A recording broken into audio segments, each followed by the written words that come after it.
Everyone, welcome back to my channel. आज इस video में हम समझने जा रहे हैं कि साइकोलॉजी क्या है। फाइनली इस वीडियो से हम साइकोलॉजी स्टार्ट कर रहे हैं। ये वीडियो जीएनएम, बीएससी सभी के लिए है। हर एक डिग्री या फिर हर एक कोर्सेज में, नर्सिंग के कोर्सेज में आपको साइकोलॉजी पढ़ना है।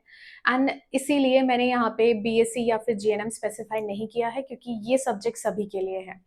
साइकोलॉजी पढ़ना बहुत इंपॉर्टेंट है और इसे प्लीज आप ध्यान से पढ़िए, क्योंकि ये बहुत कंफ्यूजिंग है और अगर आप इसको रिवाइज नहीं करेंगे तो बहुत जल्दी ये दिमाग से निकल भी जाता है। ठीक है, तो आप लोग अच्छे से पढ़ना और कोई भी क्वेश्चन अगर इससे रिलेटेड आपको आता है तो आप मुझे कमेंट सेक्शन में कमेंट कर सकते हैं, ताकि मैं आपको रिस्पॉन्स दे पाऊँ। तो आइए, मैंने ऑलरेडी बोर्ड पे लिख दिया हुआ है डेफिनेशंस, और इसको हम पढ़ते हैं कि ये साइकोलॉजी है क्या, इंट्रोडक्शन क्या है, डेफिनेशन क्या है। ओके, तो सबसे पहले हमारा जो आज का टॉपिक है दैट इज साइकोलॉजी। ठीक है, अब साइकोलॉजी क्या होता है, साइकोलॉजी टर्म किसने डिराइव किया, किन दो शब्दों से मिलके साइकोलॉजी बना हुआ है, ये हम अभी देखते हैं। तो यहाँ इंट्रोडक्शन, सबसे पहले तो मैं इंट्रोडक्शन बता देती हूँ कि 1590 में रुडोल्फ गॉकल करके एक साइकोलॉजिस्ट थे। ठीक है, इन्होंने एक टर्म यूज किया दैट इज साइकोलॉजी। ठीक है, इससे पहले कोई इस पर्टिकुलर सब्जेक्ट को साइकोलॉजी बोलता नहीं था। एक जो बिहेवियरल पैटर्न होता है, पर्सनालिटी का पैटर्न होता है, इन सब चीजों को कोई भी साइकोलॉजी नहीं बोलता था। ठीक है, इसीलिए जब रुडोल्फ गॉकल ने स्टडी करना शुरू किया तो उन्हें पता लगा कि ये इसको हम साइकोलॉजी टर्म दे सकते हैं। अब साइकोलॉजी टर्म उन्होंने लिया कहाँ से? ठीक है, तो ये this word is derive from Greek word. ठीक है, ये दो ग्रीक वर्ड से मिलके बना हुआ है।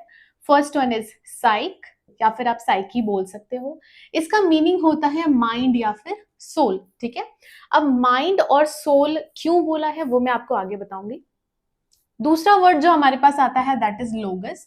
अब लोगस तो बहुत कॉमन है, सभी ने +1 +2 में लोगस बहुत ज्यादा सुना हुआ है ना। जहां भी हम ये शब्द लगाते हैं, ओलॉजी, है ना, और ये कहाँ से डिराइव्ड होता है? ये ग्रीक वर्ड से ही डिराइव हुआ है, लोगस से, है ना। ये तो हमने बहुत ज्यादा, जैसे बायोलॉजी हो गया, इन सब शब्दों में हमने ऑलरेडी पढ़ा हुआ है पहले भी। तो लोगस जो वर्ड है इसका मतलब होता है स्टडी ऑफ। ठीक है, तो study of mind and soul, या फिर mind slash soul, is known as psychology. ठीक है, तो रुडोल्फ गॉकल ने ये एक टर्म कॉइन किया, साइकोलॉजी। और वो टर्म कहाँ से कॉइन किया था? ग्रीक वर्ड से। दो ग्रीक वर्ड उन्होंने, दो डिफरेंट डिफरेंट ग्रीक वर्ड्स लिए। फर्स्ट इज साइकी, जिसका मतलब होता है सोल या फिर माइंड। ओके, और दूसरा वर्ड जो है logos, that is study of. Okay, तो यहाँ पे एक और चीज है, जब रुडोल्फ गॉकल ने जब टर्म डिराइव किया था तो उन्होंने माइंड को नहीं बोला था, उन्होंने बस बोला था कि साइकी का मतलब होता है सोल एंड लोगस का मतलब होता है स्टडी ऑफ। ठीक है, अब जब हम आगे इंट्रोडक्शन, अभी अगर हम इंट्रोडक्शन देते हैं कभी भी साइकोलॉजी का, तो हम जरूर माइंड और सोल लिख देते हैं, लेकिन एक्चुअल में अगर देखा जाए तो रुडोल्फ गॉकल ने सिर्फ सोल की बात की थी, माइंड की बात नहीं की थी। ठीक है, ओके, तो ये था हमारा इंट्रोडक्शन। नेक्स्ट आते हैं हम अपने डेफिनेशन पे कि साइकोलॉजी का डेफिनेशन क्या है। तो मैंने यहाँ पे डेफिनेशन, 3 डेफिनेशन लिखे हुए हैं, और ये 3 अलग अलग डेफिनेशन मैंने क्यों लिखा है वो मैं आपको अभी बताती हूँ।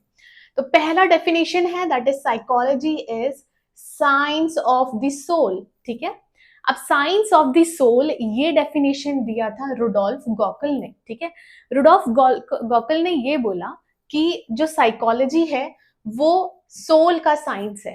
ठीक है, मतलब स्टडी बोलो या फिर साइंस बोलो, सोल को इन डेप्थ पढ़ना इज साइकोलॉजी। ठीक है, अब उन्होंने ये definition they the, but later on जो माइंड है उसने रिप्लेस कर दिया सोल को। ठीक है, अब ये क्यों हुआ? ठीक है, हुआ ये था कि जब साइकोलॉजी दिया गया, साइंस ऑफ सोल ये वर्ड कॉमन मतलब यूज होना शुरू हो गया 1590 के बाद। बहुत सारे साइकोलॉजिस्ट और आए जिन्होंने या फिर रुडोल्फ गॉकल ने भी, इन्होंने कभी भी सोल और बॉडी के बीच का रिलेशन क्या है या फिर वो कैसे एक दूसरे से रिलेटेड है, ये एग्जैक्ट कोई कभी किसी को एक्सप्रेस कर ही नहीं पाया, कभी कोई बता ही नहीं पाया कि what is soul exactly and how it is connected to our body. ठीक है, तो ये दो चीजें अलग अलग हैं और ये या दोनों चीजें एक है, इसका डिफरेंस या इसको एग्जैक्टली कोई समझा नहीं पाया। इसीलिए बाद में जो साइकोलॉजी की डेफिनेशन थी वो चेंज होकर क्या बन गई, psychology is study of mind. ठीक है, psychology is study of mind. Now mind हमें पता है कि माइंड क्या है, यहाँ पे हम एक इनर एनर्जी या फिर ब्रेन या फिर इंटरनल जो भी पर्सनैलिटी होता है उसको हम माइंड यहाँ पे बोल देते हैं। उसके बाद क्या हुआ, जब ये डेफिनेशन आई इसके बाद भी बहुत सारे डाउट्स क्रिएट हुए कि माइंड क्या है, माइंड एक स्ट्रक्चर नहीं है, हम ब्रेन को एग्जैक्टली माइंड नहीं बोल सकते हैं। ठीक है, तो इस पे भी बहुत सारे क्वेश्चंस आने लग गए और जो भी साइकोलॉजिस्ट थे, डिफरेंट जितने भी साइंटिस्ट वगैरह थे, वो सभी अनसेटिस्फाइड थे इस पर्टिकुलर डेफिनेशन को लेके। ठीक है, तो फर्दर ऑन क्या हुआ, डिसाइड हुआ, सबने मीटिंग बिठाई, रिसर्च हुए बहुत सारे and finally they come to the conclusion कि साइकोलॉजी की डेफिनेशन जो है वो ऐसी होनी चाहिए जो कि हम किसी को एक्सप्लेन कर पाए प्रॉपरली। एंड तो करंट डेफिनेशन जो है that is psychology is regarded as a scientific study of behaviour and mental processes of both human and animal. ठीक है, अब ये जो पर्टिकुलर डेफिनेशन है ये देखकर आपको बहुत ही अच्छे से क्लियर एक आइडिया मिलेगा कि हम यहाँ पे कर क्या रहे हैं। अभी तक सोल, ठीक है, हम सब बोलते हैं सोल है, सोलमेट है, but we don't know exactly what soul is. ठीक है, या फिर अगर माइंड की भी बात करें तो माइंड एक स्ट्रक्चर नहीं है। अगर हम यहाँ बात कर रहे हैं तो बिहेवियर है ना, मेरे बिहेवियर में क्या चेंजेस आ रहे हैं वो मैं किसी को एक्सप्रेस भी कर सकती हूँ। अगर मेरे बिहेवियरल चेंजेस आ रहे हैं तो वो सामने वाले पर्सन को भी दिखेगा। ठीक है, और वो इजी हो जाता है टू जज या फिर टू स्टडी। ओके, नेक्स्ट हम बात करेंगे मेंटल प्रोसेसेस के, कि जितने भी मेंटल प्रोसेसेस हैं उनमें भी क्या चेंजेस आते हैं या कैसे ऑल्टरेशन हो रहा है, क्या प्रोसेस रहता है, वो सारी चीजें। तो behaviour and mental process of both human and animal, सिर्फ यहाँ पे हम ह्यूमन का ही नहीं पढ़ते, एनिमल के भी पढ़ते हैं। सपोज डॉग है, कैट्स हैं, वो कैसे बिहेव करती है, उनका बिहेवियर कैसा होता है। हमें एक डॉग को जब हम ट्रेन करते हैं तो उन कौन कौन सी चीजें हमें ध्यान में रखनी चाहिए, या कोई भी पेट जब घर पे रहते हैं तो आपको क्या कौन कौन सी चीजों की ध्यान रखनी चाहिए, वो भी आपको साइकोलॉजी में ही पढ़ना पड़ता है अगर आप एनिमल्स के बारे में पढ़ रहेंगे तो ये था हमारा satisfied answer, that is psychology is regarded as a scientific study of behaviour and mental processes of both human and animal. इसके अलावा एक और डेफिनेशन है जो बहुत कॉमन है इन शॉर्ट, क्योंकि आप जब भी एग्जाम में लिखते हैं तो आप एक डेफिनेशन तो डेफिनेटली नहीं लिख सकते, तो बहुत कॉमन एक और है, हम इन दोनों डेफिनेशन को ज्वाइन कर देते हैं, which is psychology is the study of mind and soul. ठीक है, psychology is study of mind and soul, हमने इन दोनों को ही ज्वाइन कर दिया और हमने बोल दिया कि साइकोलॉजी जो है that is study of mind and soul both. ठीक है, क्योंकि अब हम इसे डिफरेंशिएट तो कर नहीं सकते थे, तो हमने बोला दोनों को इंक्लूड करके जो उसकी स्टडी होती है उसको हम क्या बोलते हैं, साइकोलॉजी बोलते हैं। ओके, तो ये था आज का हमारा सेशन जिसमें मैंने आपको बताया इंट्रोडक्शन। मैं एक बार फिर से रिपीट कर देती हूँ। इंट्रोडक्शन में हमने बताया कि 1590 में रुडोल्फ गॉकल ने साइकोलॉजी टर्म डिराइव्ड किया था दो ग्रीक वर्ड से। फर्स्ट वन वाज साइक और दूसरा था लोगस। साइक का मतलब होता है सोल या फिर माइंड और लोगस का मतलब होता है स्टडी ऑफ। ठीक है, इनिशियली साइकोलॉजी और फिलॉसफी को एक साथ मिक्सअप कर दिया गया था, तो किसी को भी डिफरेंस नहीं पता लगता था कि साइकोलॉजी और फिलॉसफी में डिफरेंस क्या है।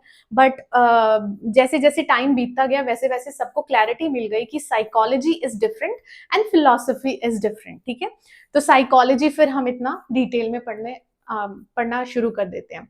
ओके, तो ये था इंट्रोडक्शन। डेफिनेशन में फर्स्ट डेफिनेशन रुडोल्फ गॉकल ने दिया था, that is psychology is science of the soul, जो कि किसी ने इसको अग्री नहीं किया एंड बहुत अनसेटिस्फेक्शन सभी में था, इसीलिए उसको चेंज करके psychology is the study of mind किया गया।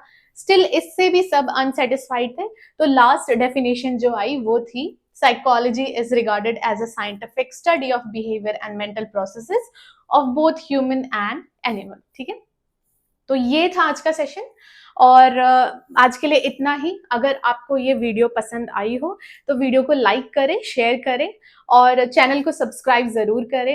एंड आपको कोई भी डाउट हो या अगर आप इसके रिलेटेड कोई और नेक्स्ट वीडियो चाहते हैं तो आप मुझे कमेंट सेक्शन में कमेंट कर सकते हैं एंड मैं आपको जरूर रिस्पॉन्स दूंगी। Thank you so much for watching.